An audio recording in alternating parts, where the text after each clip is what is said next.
सभी को जय मसीह की। आज के इस शुक्रवार मीटिंग के इस विषय के ऊपर हम जब प्रचार करने जा रहा हूँ मैं, तो हम जब यहाँ पे बैठे हुए हैं यहाँ पे उसकी आवाज़ को सुनने के लिए, उससे सीखने के लिए, उसके वचन को जब हम लेके बैठे हैं, तो मेरी प्रार्थना यही है कि आप लोग सभी जब इस वचन को सुन रहे हैं और जब आप इस वचन के बारे में अध्ययन कर रहे होंगे, तो मैं ये विश्वास करता हूँ कि आपको परमेश्वर ने सुरक्षित रखा है। अगर नहीं रखा है, आप अगर अस्वस्थ भी हैं, तो मैं यही प्रार्थना करता हूँ कि परमेश्वर अपना छुदा हुआ हाथ बढ़ाकर आपको चंगाई जल्द से जल्द देने पाए। आज के वचन मनन के लिए हम निकालेंगे यूहन्ना रचित सुसमाचार, उसका 3 अध्याय, उसका 30वां वाक्य। यूहन्ना रचित सुसमाचार 3 अध्याय, उसका 30 वाक्य। अवश्य है कि वह बढ़े और मैं घटूं। मैं केवल एक ही वाक्य ले रहा हूं और इसी एक वाक्य के ऊपर आधारित होकर एक विषय के ऊपर केंद्रित होकर मैं इस संदेश को आपके बीच में रखना चाहता हूं। और ये संदेश इतना ही है कि हम कई बार ये सवाल अपने आत्मिक जीवन में भी पूछते हैं और ना केवल अपने आप से, ना केवल वचन से, हम अपने पासबानों से भी पूछते हैं कि हमें अपने आत्मिक जीवन में बढ़ने के लिए क्या क्या करना चाहिए, या मैं कैसे अपने आत्मिक जीवन में आगे बढ़ सकता हूँ। देखिए, मैं पिछले दिनों में अपने बच्चों को जब स्कूल में पढ़ा रहा था, तो इस बात को मैं सिखा रहा था एक बीज के बारे में। और वो एक बीज की जो कहानी है वो ये है कि एक बीज को जब जमीन में बोया जाता है, तभी उस बीज के मरने के वजह से उसके अंदर से कुछ जो परमेश्वर ने छिपा रखा है वो बातें निकल के आती हैं। और वो बीज को सबसे पहले अपने जीवन में करना क्या पड़ता है कि अपने आप को मारना पड़ता है। अब यहाँ पे भी जब हम ये वाक्य को पढ़ रहे हैं, तब हम ये वाक्य में हम देख सकते हैं कि परमेश्वर किस तरीके से बता रहा है कि अगर वो बढ़ना है तो मुझे घटना जरूरी है। यानी कि मेरा मैं जो है वो खत्म होना है, या मरना चाहिए, या खत्म हो जाना चाहिए, या उसको घट जाना चाहिए, इतना घट जाना चाहिए कि वो बढ़ता रहे।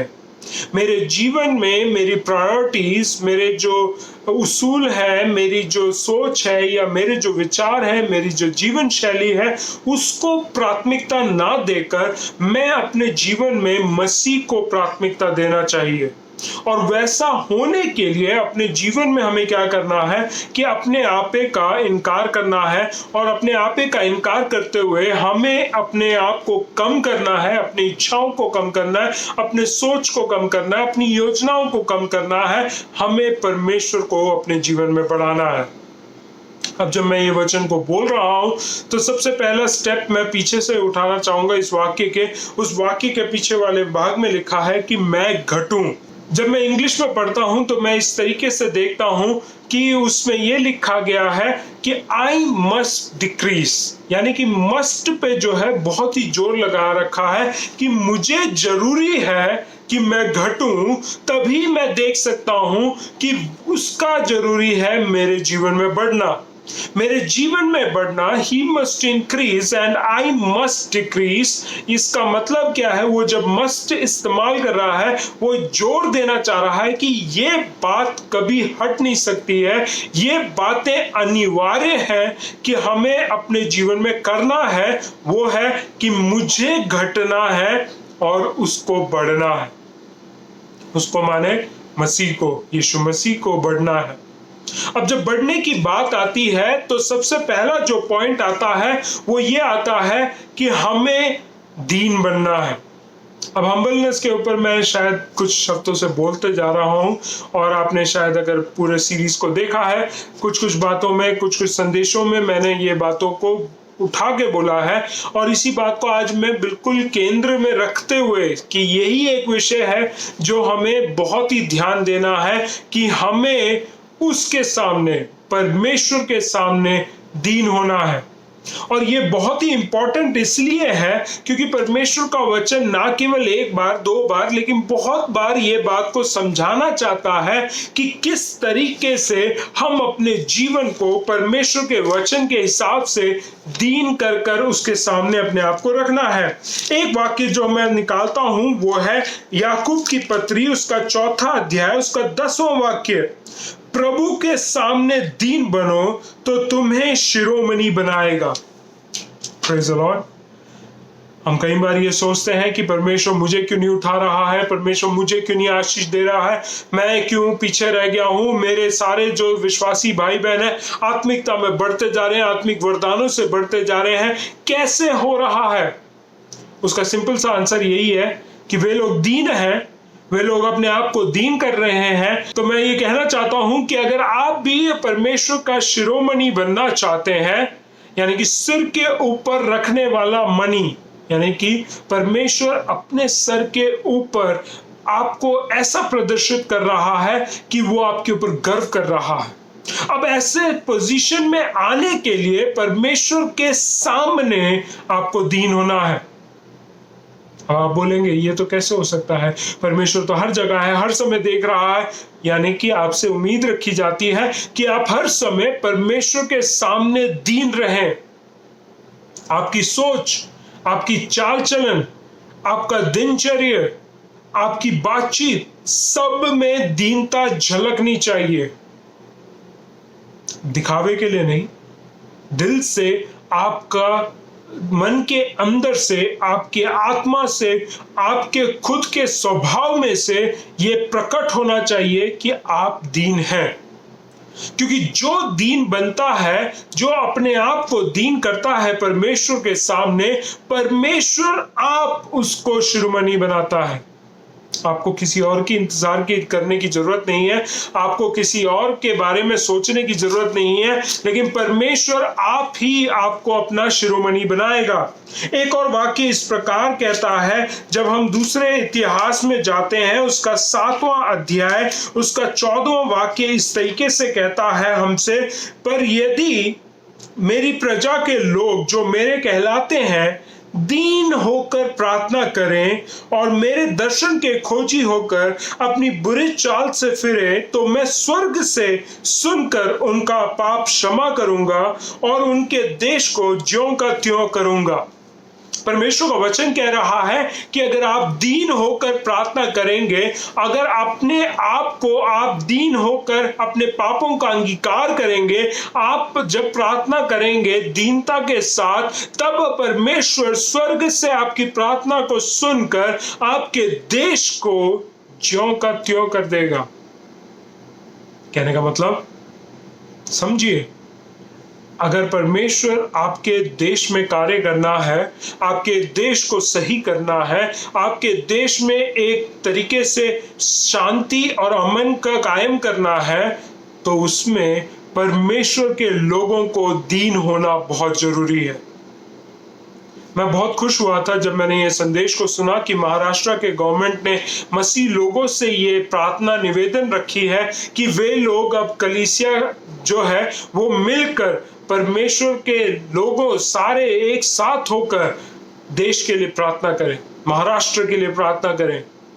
क्योंकि उनका विश्वास अब आ गया है कि मसीही अगर प्रार्थना करें तो ही मसीही लोगों के प्रार्थना के वजह से हमारे जीवन में या हमारे राज्य में या हमारे देश में कोई कार्य हो सकता है। कहने का मतलब आपकी दीनता के वजह से, दीन होकर प्रार्थना करने की वजह से, देश में अगर महामारी भी हो, देश में अगर कोई समस्या भी हो, देश में अगर अकाल भी पड़ जाए या भूकंप आ जाए या कोई भी ऐसी परेशानी या ऐसी तूफान या ऐसी आंधी कुछ भी आ जाए, उसमें अगर समाधान चाहिए तो परमेश्वर के लोग जो उसके कहलाते हैं दीन होकर प्रार्थना करें। सबसे पहले है कि परमेश्वर के सामने हम दीन हो जाए। दूसरी बात जब हम देखते हैं तो परमेश्वर इसी बात में कि मैं घटूं, उस बात में यह समझाना चाहता है कि हम दीनता केवल परमेश्वर के सामने ही नहीं लेकिन एक दूसरे के सामने भी हो जाए। आप कहेंगे कि ये तो ज्यादा हो रहा है, ये कैसे हो सकता है? क्योंकि मत्ती रचित सुसमाचार उसके 20वें अध्याय उसके 27वें वाक्य में इस प्रकार लिखा हुआ है, मैं आपके लिए पढ़ के देता हूं, और जो तुम में प्रदान होना चाहे वे तुम्हारा दास बने। सिंपल।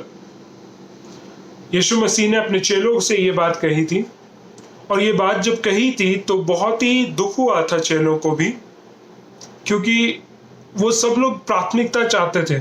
वे लोग चाहते थे कि यीशु मसीह जब अपने राज्य में आए तो उनके दाएं और बाएं कौन बैठेगा, इस बात के ऊपर डिस्कशन चल रहा है।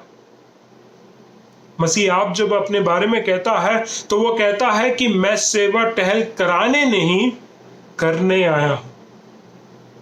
उन्होंने सही रीति में एक सेवक अगुए के रूप में परमेश्वर के बीच में, परमेश्वर के लोगों के बीच में कार्य करके दिखाया है। ये जब कार्य कर रहे थे तो परमेश्वर इस बात को प्रकट कर रहा है कि किस तरीके से वो अपने जीवन के द्वारा, अपनी खुद की गवाही के द्वारा अपने चेलों को बता रहा है कि अगर तुम में से कोई भी प्रधान बनना चाहता है, कोई भी फर्स्ट बनना चाहता है, कोई भी किसी का अगुआ बनना चाहता है, कोई भी किसी के लीडर बन के आगे बढ़कर उनका मार्गदर्शन करना चाहता है, वह सबसे पहले दास बने। किसका? जिन लोगों की आप अगुवाई करना चाहते हैं, जिन लोगों की आप सेवा चाहते हैं, या जब आप उनकी अगुवाई लीडरशिप देना चाहते हैं, उनको कमांड करना चाहते हैं, उनको लीड करना चाहते हैं, तो परमेश्वर उनको कह रहा है कि अगर तुम लीडरशिप में आना चाहते हो, अगर तुम अगुआ बनना चाहते हो, अगर तुम चाहते हो कि तुम प्राथमिक बनो अपने समूह में, अपनी कलीसिया में, अपने लोगों के बीच में, अपने राज्य के बीच में, तो सबसे पहले सेवा टहल करो, यानी कि दास बनो। जिन लोगों के ऊपर आप राज्य करना चाहते हैं, उन लोगों की आप सेवा करो। जब हम एक मिनिस्टर के बारे में बात करते हैं, प्राइम मिनिस्टर हो या कोई भी मिनिस्टर क्यों ना हो, जब हम उनको वो नाम देते हैं मिनिस्टर, वो समाज के सेवक कहलाए जाते हैं। अगर हम एक कॉमन व्यक्ति को हम देख सकते हैं कि अगर वो हमारा नेतृत्व करना चाहते हैं तो उनके नाम के आगे लग जाता है सेवक, एक मिनिस्टर। तो हम जो परमेश्वर के लोग हैं, हमें अपने जीवन में किस तरीके का जीवन बिताना है, हमारा जीवन कैसा होना चाहिए। हम चाहते हैं कि हम अगुवाई में आ जाएं, हम चाहते हैं कि हम लीडर बना दिए जाएं, चाहे वो यूथ का हो, चाहे वो लेडीज का हो, चाहे वो कलीसिया का क्यों ना हो।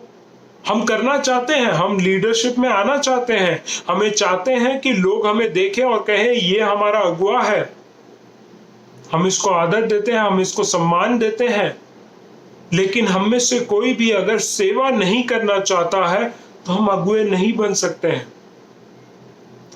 परमेश्वर सिंपल सा कह रहा है कि तुम मेरे सामने तो दीन बन जाते हो, मेरे को तो प्रभु मान लेते हो, मेरे को तुम परमेश्वर मान लेते हो, मेरे जीवन के सामने, मेरी आंखों के सामने तुम मुझे तो आदर दे देते हो और मेरे सामने तुम मेरे लिए दीन बन जाते हो, लेकिन आपस में अपने भाई बहनों के बीच में तुम एक दूसरे के दीन नहीं बनते हो। हम अपनी अकड़, अपने घमंड, अपने रुतबे को, अपने एरोगेंसी को हम ऊपर रखते हैं। हमारा ईगो बड़ा ही है, हमारा अहम बहुत बड़ा है, हम उसको छोड़ना नहीं चाहते हैं। सीड का, वो बीज की कहानी को याद रखिए। सबसे पहला जब बीज बोया जाता है उसको अपने आप को मारना पड़ता है। अगर आप परमेश्वर के सामने दीन है तो उसका अगला कदम जो है वो ये है कि हम एक दूसरे के सामने भी दीन बने। एक और वाक्य मैं पढ़ूंगा, तीसरा यूहन्ना जो कहता है, एक अध्याय उसका 9वां वाक्य, एक ही अध्याय है लेकिन 9वां वाक्य इस प्रकार कहता है, जो कोई मसीह की शिक्षा से आगे बढ़ जाता है और उसमें बना नहीं रहता, उसके पास परमेश्वर नहीं। जो कोई उसकी शिक्षा में स्थिर रहता है, उसके पास पिता भी है और पुत्र भी है।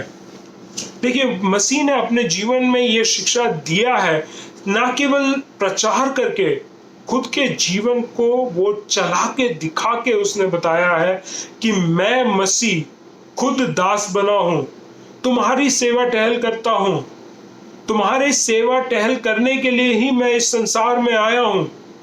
और उस परमेश्वर की जब हम सेवकाई करते हैं, जब हम उसके साथ चलना शुरू करते हैं, हम एक दूसरे को नीचा समझते हैं, एक दूसरे को, टैलेंट को कुछ नहीं समझते हैं।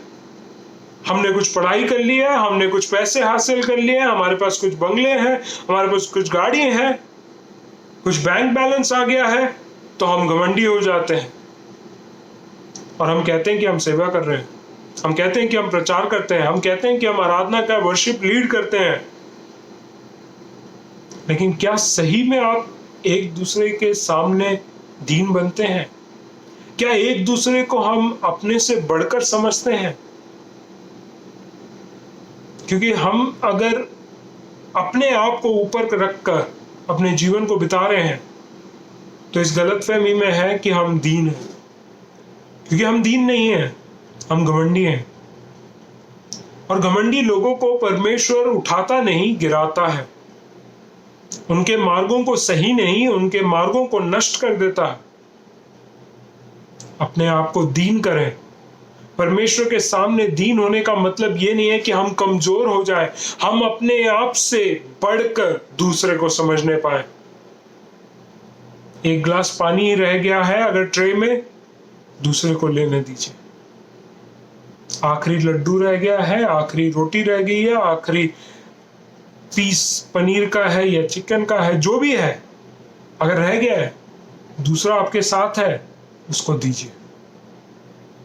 उसमें दीनता दिखती है कि मैं अपने पेट भरने से बढ़कर, मैं अपने आप को खुश रखने से बढ़कर, मैं अपनी सेवा टहल कराने से बढ़कर, मैं दूसरों की सेवा टहल करना चाहता हूं, दूसरों का पेट भरना चाहता हूं, दूसरों की खुशी को प्राथमिकता देता हूं। बहुत ही अच्छी बात होती है जब आप दूसरों की सेवा करते हैं और वो खुश होते हैं और आपको बोलते हैं थैंक यू। मैं बेसिकली, मेरे से कोई अगर थैंक यू बोलता है तो मैं कहता हूँ मेरे को थैंक यू मत करो, उस परमेश्वर का थैंक यू करो, क्योंकि उसने हमें ये मौका दिया कि आपकी सहायता कर सके। उसने वो पैसा दिया, या उसने वो राशन दिया, या उसने हमें बुद्धि दी या समझ दी कि हम आपकी सहायता कर सकें। सारी महिमा उसी को मिले। कई बार हम ये बातों को करना भूल जाते हैं। हम चाहते हैं कि हमारे नाम जो है कहीं कहीं स्टेजेस पे आने तो चाहिए, हमें एक पोजीशन मिलना चाहिए, हमें एक कुर्सी मिलना चाहिए। हम कई बार वो उम्मीद करके जाते हैं, लेकिन मसीह ने वो नहीं सिखाया। मसीह आया इस संसार में, अगर उसके पूरे सामर्थ को अगर देखा जाए, वो चाहता तो एक राजा के महल में पैदा हो सकता था, लेकिन उसने अपने आप को दीन किया, शून्य किया। इंसानों में भी सबसे कम दर्जे पे आया वो। जहां पैदा हुआ, शायद कोई भी इंसान नहीं चाहेगा कि अपने बच्चे को वहां पैदा करे। इससे ज्यादा डिसइंफेक्टेंट एरिया, आप सोच रहे होंगे डिसइंफेक्टेड कैसे, वो तो इन्फेक्टेड एरिया। बिल्कुल सही। हम हमेशा डिसइंफेक्टेड प्लेसेस को ढूंढते हैं कि अपने बच्चे को डिलीवर कर सकें। बिल्कुल सेफ होना चाहिए, जर्म फ्री होना चाहिए, जो भी औजार, बेडशीट, सब कुछ जो है क्लीन होना चाहिए। लेकिन उसने कहां जन्म लिया? जानवरों के बीच में, जहां जानवर खाते पीते और क्या क्या नहीं करते होंगे। वहां पे पैदा होकर उसने दिखाया कि मैं कितना दीन हुआ हूं। और वैसा एक दीन हुए हुए परमेश्वर ने हमें सिखाया कि तुम भी दीन बनो, ना केवल मेरे सामने पर एक दूसरे के सामने भी। बहुत ही चैलेंजिंग काम है, लेकिन हमें करना है। अगली बात जो कहता है वो थोड़ा और मुश्किल है, एक और लेवल ऊपर जाता है कि हम कई बार अपने जीवन में हम देखते हैं कि कुछ लोग हमारे विरोध में आते हैं, और जब वो लोग हमारे विरोध में आते हैं, हम अपने जीवन में क्या सोचते हैं? हम उनका कुछ करें। लेकिन पहला पत्रस 3 अध्याय उसका 8वां वाक्य इस प्रकार कह रहा है कि हम उस बात में आगे कार्य ना करें। अतः सबके सब एक मन और कृपा में और भाईचारे की प्रीति रखने वाले और करुणा में और नम्र हो। ओ वाह, करुणा में भी होना है, नम्र भी होना है। फिर उसके बाद कह रहा है बुराई के बदले बुराई ना करो, मत करो। और ना गाली के बदले गाली दो। फिर क्या करना है? पर इसके विपरीत आशीष ही दो। खत्म नहीं हुआ है, क्योंकि तुम आशीष के वारिस होने के लिए बुलाए गए हो। अब आप पूछेंगे कि नम्र होना, दूसरे के सामने या परमेश्वर के सामने हम दीन हो जाएंगे, नम्र हो जाएंगे, सब बढ़िया है, लेकिन अब जो आप कह रहे हो वो गलत है। अब जो आप हमसे चाह रहे हो वो बिल्कुल नहीं हो सकता है, क्योंकि अगर कोई हमारे विरोध में कोई कार्य करता है, हम उससे बढ़कर एक कार्य करने की कोशिश करते हैं। किसी ने अगर कंकड़ फेंका है तो हम पत्थर फेंकेंगे, किसी ने पत्थर फेंका है तो हम ईंट फेंकेंगे, ईंट फेंका है तो चट्टान फेंकेंगे, चट्टान फेंका है तो पहाड़ फेंकेंगे। और अगर पहाड़ फेंका है तो आसमान नीचे गिरा देंगे। हम क्या करना चाहते हैं, हमारी जिंदगी कैसी होनी चाहिए, परमेश्वर वो दिखा रहा है। वो एक वाक्य ही इस बात को कह रहा है कि वो बढ़े और मैं घटूं। लेकिन हम क्या चाहते हैं कि जो हमारे विरोध में आए, जिसने हमारे साथ बुरा किया है, हम उसको ऐसे ही कैसे छोड़ सकते हैं? हम ऐसे ही कैसे उसको माफ कर सकते हैं? ये नहीं हो सकता है।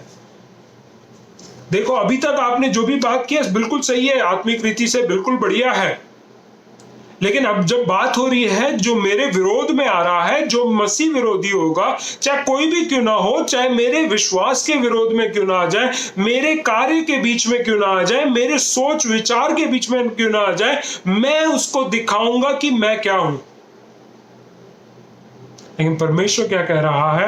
तुम मेरे सामने दीन बनो, तुम एक दूसरे के सामने दीन बनो, एक दूसरे के सामने मतलब विश्वासी भाई बहनों के सामने भी दीन बनो, लेकिन जो तुम्हारे विरोध में आ रहा है तुम उनका विरोध भी नहीं करोगे। प्रत्युत्तर में तुम कुछ भी नहीं कहोगे। परमेश्वर, ये तो ज्यादा हो रहा है। हम दीन हो सकते हैं आपके सामने, हम दीन हो सकते हैं अपने भाई बहनों के सामने, लेकिन जब कोई विरोध आता है तो हम तो खड़े हो जाएंगे। बुराई के बदले बुराई मत करो, गाली के बदले गाली मत दो। सिर्फ एक ही चीज परमेश्वर बोल रहा है कि तुम उनके लिए आशीष मांगो। प्रार्थना करो जो सताते हैं, प्रार्थना करो जो तुम्हारे विरोध में बुराई करते हैं, जो तुम्हारे पीठ पीछे तुम्हारे ही छुरे घोंपने के लिए सारे कार्यों को करके रखते हैं, उनके लिए प्रार्थना करो। मैं कई बार इस बात पे, जब मैं ये वचन प्रिपेयर कर रहा था, तब भी मैं ये बात को सोच रहा था कि परमेश्वर ये कैसे हो सकता है, क्योंकि अगर ऐसा है तो मैं तो गलत हूं, क्योंकि मेरे विरोध में बहुत सारे लोगों ने बहुत सारे कार्य किए थे और मैं चुप नहीं बैठा, मैंने तो बोला है, मैंने उनको बोला है कि उन्होंने जो किया वो गलत है। उस बात पे नहीं है। दूसरों की गलती, जो उन्होंने गलत किया है, वो गलत बोलने में आपको नहीं रुकावट दे रहे हैं। बात, रुकावट इस बात पे आ रही है कि जो कोई आपके बुरा कर रहा है उनके प्रति आप बुरा नहीं कर सकते हैं। मान लीजिए अगर किसी ने आपका नाम बदनाम कर दिया है, बेकार कर दिया है, कहीं आप सर उठा के चल नहीं सकते हैं, तो आपको यह अधिकार नहीं मिल गया है कि आप भी उसका नाम बदनाम करें। क्षमा मांगो अगर आपने ऐसा किया है। लेकिन अगर आपने कोई भी प्रति उत्तर में गुस्से में आकर गाली भी बक दिया है, गुस्से में आके उनके विरोध में कुछ बोल भी दिया है, गलत है। जो बात गलत है उस गलत को गलत की रीति से बताइए। अब अगर आप मेरे इस बात पे बात करेंगे तो हम देखते हैं कि अगर सोच लीजिए कि अगर आपने एक व्यक्ति से बातचीत करी, आपके विरोध में उसने बुरा कर दिया और उसको शायद पता भी नहीं होगा कि उसने बुरा किया है, शायद, कई बार नहीं होता है, लेकिन ज्यादातर यही होता है कि सब लोगों को पता होता है कि वो क्या कर रहे हैं और क्या सोच समझ के करते हैं और षड्यंत्र रच के कई बार कार्य करते हैं। उन लोगों के बारे में नहीं कह रहा हूं, लेकिन कई बार गलतियां हो जाती हैं लोगों से। उन गलती वाले लोगों से जब बात करते हैं, आप डांट भी सकते हैं, बुरा भला भी कह के उसको समझा सकते हैं या प्यार से भी समझा सकते हैं। आप समझा सकते हैं कि जो तुमने बोला, जिस तरीके से बोला, मुझे हर्ट हुआ। तुमसे क्षमा बुलवाने के लिए नहीं, लेकिन तुम्हें यह बताने के लिए कि आगे को ऐसा ना कर। ऐसे करने वाले लोग बुरे नहीं हैं, लेकिन जब बुरे के विपरीत में आप बुरा करके दे रहे हैं, यानी कि आप भलाई करने के बजाय पे बुरा कर रहे हैं, आप कह रहे हैं कि तूने मेरे साथ बुरा किया था, अब मैं तेरी भी सहायता नहीं करूंगा। ये गलत है, ये सही नहीं है। तुमने मुझे परेशानी के बीच में छोड़ दिया था, अब तुम्हारी परेशानी के बीच में मैं तुम्हारे लिए हाथ नहीं फैलाऊंगा। बुरा है, गलत है, क्योंकि आप बुरा कर रहे हैं, भला नहीं कर रहे हैं उसकी भलाई के लिए। अगर उसकी समस्या है, उसकी परेशानी है, उसकी कोई जरूरत है, उसको पूरा करो। परमेश्वर तो यही सिखाता है, बुराई के बदले बुराई नहीं, भलाई करने के लिए बुलाया है। गाली के बदले गाली नहीं, लेकिन आशीष देने के लिए बुलाया है, क्योंकि हमें इस तरीके से आशीष का वारिस बनाने के लिए ही बुलाया है। अगर आशीष पाना है तो आशीष दो। अगर आशीष आपके जीवन में आना है, आशीष दूसरों के जीवन में जाने का कारण भी आप बनो, तभी कार्य होगा। तो अभी अपने आप को कम करना, यानी कि अपने आप को घटाने के विषय में जब हम देखते हैं तो 3 बातें मैंने आपके सामने रखी हैं। पहला, अपने आप को परमेश्वर के सामने दीन करो। दूसरी बात जो है, दूसरे के सामने भी, एक दूसरे के सामने, भाई बहनों के सामने, विश्वासी भाई बहनों के सामने भी अपने आप को दीन करो। तीसरी बात, जो आपका विरोध करे उनका विरोध मत करो। फिर आते हैं उस वाक्य के सबसे पहले वाक्य में, वो बढ़े, मसीह बढ़े। Christ should increase, I must decrease, he must increase. वो बढ़े, उसका बढ़ना भी जरूरी है। अब उसका बढ़ने के लिए जब आपने ये पहला कदम जो है अपने जीवन में लागू कर दिया है, वो है कि अपने आप को घटा दिया है, अपने आप को कम कर दिया है, तो परमेश्वर कह रहा है वो बढ़ेगा अपने जीवन में, आपके जीवन में। कहने का मतलब, जब आप अपने आप को दीन करेंगे, तब आप इस प्रकार अपने आप को दिखाएंगे कि परमेश्वर, मैं तो कुछ नहीं हूं। परमेश्वर, मैं लोगों के सामने भी कुछ नहीं हूं। परमेश्वर, जो मेरा विरोधी है उसके लिए भी मैं कुछ नहीं कर सकता हूं, क्योंकि मेरे पास कोई सामर्थ नहीं है। तब आप क्या करेंगे कि सब कुछ, जो कुछ मेरे पास है, सब कुछ मैं तेरे हाथ में देता हूं। परमेश्वर को अपने जीवन में प्राथमिकता दे दीजिए, उसको बढ़ने का कारण दीजिए। तभी आप देखेंगे कि मसीह जब आपके अंदर बढ़ रहा है, आप भी मसीह में बढ़ रहे हैं।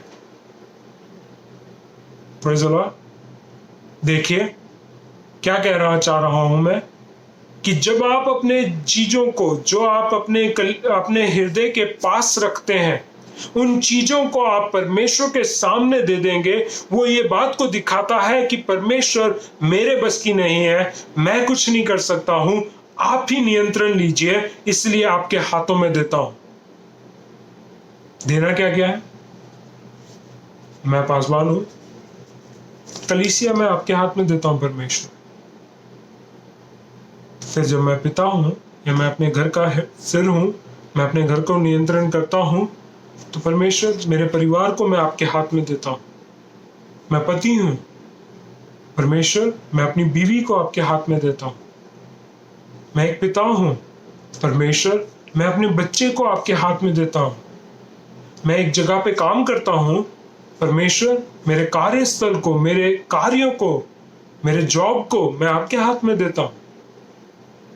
मैं पैसा कमाता हूं, तो परमेश्वर, मैं अपना पैसा आपके हाथ में देता हूं।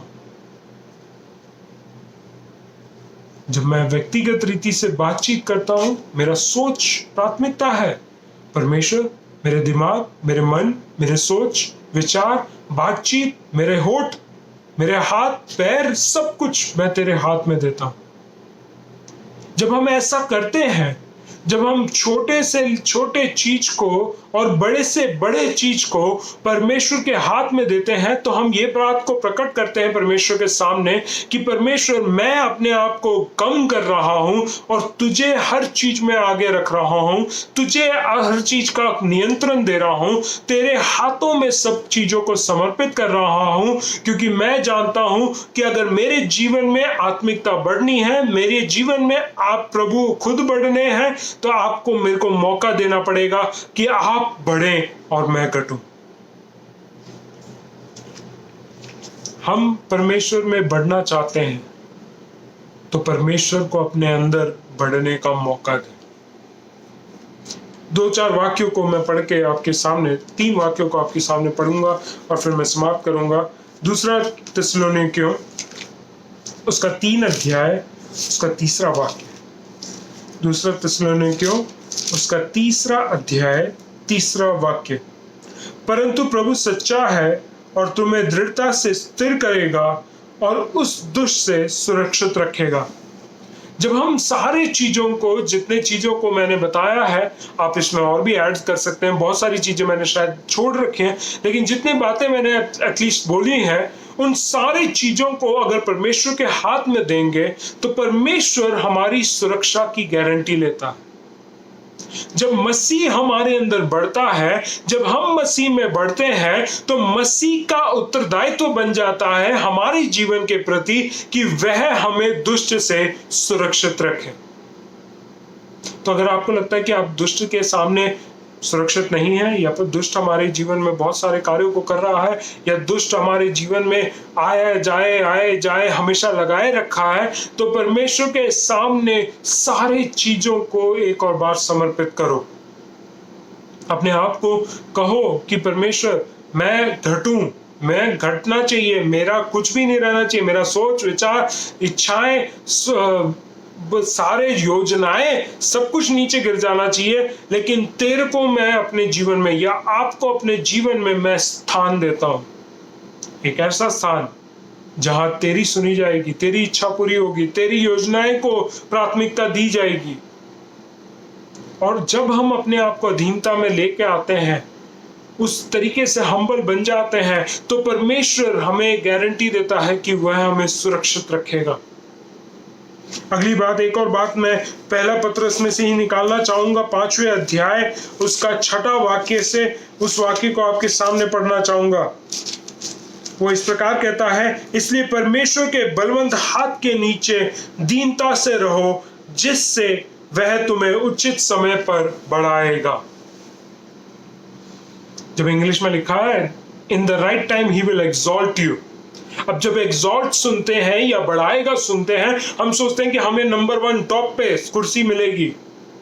नहीं, ऐसा मत सोचिए। इतना संसार में रहते हुए हम ये ऊंच नीच का पोजीशन हम देखते हैं, स्तर देखते हैं, अब ओहदा देखते हैं, हम उसी सोच के साथ मसीहत जीवन को ना बिताएं।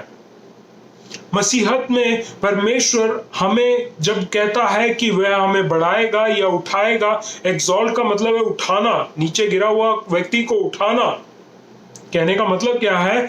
वह हमें सही जगह पे पहुंचाएगा। हमें अगर अपने कंपनी में, अपने जॉब, प्रोफेशनल जॉब में हमें कहीं ऊंचा स्थान नहीं मिलेगा, शायद हम कभी प्रिंसिपल नहीं बनेंगे, या कभी हम सीईओ नहीं बनेंगे, हम कभी भी शायद एक मैनेजर नहीं बनेंगे, शायद हम कोई भी कुछ भी एक बड़ा पोजीशन नहीं पाएंगे, लेकिन वो बात के लिए नहीं है। लेकिन परमेश्वर आपको सही जगह पे रखेगा, और सही जगह पे होना कहीं ऊंचे स्थान में होने से बहुत बढ़िया है। Being in the right place than being on a high place is always better. क्योंकि सही जगह पे परमेश्वर की योजना सही रीति से पूरा होगा। मान लीजिए अगर आप ऊंचे स्थान पे पहुंच गए, ज्यादा वर्कलोड, ज्यादा समय आपको काम की ओर देना पड़ेगा, पैसा जरूर है, लेकिन उतना ही टेंशन भी बढ़ेगा, उतना ही स्ट्रेस बढ़ेगा, उतना ही टारगेट बढ़ेगा। लेकिन परमेश्वर की योजना के हिसाब से अगर हम चलें, तो परमेश्वर हमें सही जगह पे रखेगा। शायद काम कम होगा, शायद पैसा कम होगा, शायद हमारे ऊपर ज्यादा वर्कलोड नहीं होगा। अच्छी बात है, खुश की बात है। सही समय पे हम घर पहुंच जाएंगे, चैन की नींद सो पाएंगे, परिवार के साथ समय बिता पाएंगे। ये सब होने के लिए अपने आप को दीन करके परमेश्वर के हाथों के नीचे रखना है। उसकी अगुवाई के अनुसार चलो, उसकी इच्छा के अनुसार चलो, तो आप देखेंगे कि परमेश्वर कैसे ही कार्य करता है। आखिरी वाक्य मैं आपके बीच में पढ़ूंगा, यूहन्ना रचित सुसमाचार उसका 15वां अध्याय उसका 7वां वाक्य। 15 अध्याय उसका 7वां वाक्य आपके बीच में मैं पढ़ूंगा। यदि तुम मुझ में बने रहो और मेरा वचन तुम में बना रहे, तो जो चाहे मांगो वह तुम्हारे लिए हो जाएगा।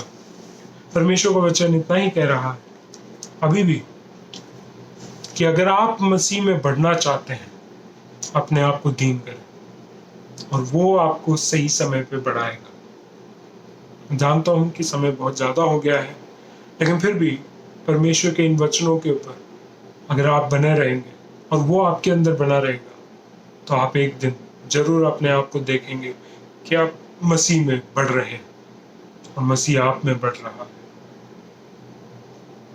उम्मीद करता हूं कि आप इन बातों को सुनकर केवल ज्ञान बढ़ाने के लिए नहीं, लेकिन अपने जीवन में लागू करके आत्मिक रीति से बढ़ेंगे। आइए हम प्रार्थना करें। स्वर्गीय पिता परमेश्वर, हम धन्यवाद के साथ आपके चरणों में आते हैं। धन्यवाद करते हैं कि आपने अब तक हमें संभाला, सुरक्षित रखा, अपनी इच्छा के अनुसार चलाया। आपका अनुग्रह हमारे जीवन में हर दिन नया होता है, उसके लिए हम धन्यवाद करते हैं। आज भी आपका वचन जब हमारे बीच में बांटा गया, आपने हमें नई रीति से समझाया है कि किस तरीके से हम चाहते हैं कि आप हम में बढ़े। उसके लिए मुझे घटना बहुत जरूरी है। हमें दीन बनना सिखा आपके सामने, एक दूसरे के सामने, और जो हमारे विरोधी हैं उनके विरोध में हम कोई कार्य ना करने पाए। परमेश्वर, एक और बार धन्यवाद करते हैं आपके उन वरदानों के लिए, उन आशीषों के लिए जो कहते हैं कि अगर हम दीन बने तो आप हमें सुरक्षित रखेंगे, और अगर हम दीन बनेंगे तो हमें सही समय पे आप उठाएंगे। परमेश्वर, हमारे लिए कोई भी और चीज प्राथमिकता में नहीं, उत्तमता में नहीं, कि परमेश्वर हम आपके साथ रहें, आप में बढ़ें और आप हम में बढ़ें, ताकि हम जब आपके दूसरे आगमन में होगा तब हम आपके साथ जाने के लिए तैयार पाए जाए। एक और बार सभी लोगों को आपके हाथ में समर्पित करते हुए मांगते हैं प्रार्थना विनती प्रभु यीशु मसीह के नाम से, आमीन। सभी को एक और बार जय मसीह की। धन्यवाद करता हूँ सभी लोगों के लिए कि अभी तक आपने हमारे चैनल के द्वारा परमेश्वर के वचन को सुना है। निरंतर हमारे कलीसिया के लिए भी प्रार्थना करें, मेरे लिए, पासबानों के लिए, सेवकाइयों के लिए, विश्वासियों के लिए प्रार्थना में निरंतर लगे रहें कि हम अपनी कलीसिया के द्वारा परमेश्वर की सेवकाई खरी रीति से, सच्चाई के साथ और आत्मा से भरकर निरंतर करने पाए। अगर आप हमें सहायता करना चाहते हैं, सपोर्ट करना चाहते हैं, केवल इतना ही कहूँगा कि अगर ये वचन आपको आशीषित किया है, आपको आशीष पहुँचाया है, ये आशीष को अपने तक सीमित ना रखें, दूसरे लोगों तक पहुँचाएं। सभी को जय मसीह।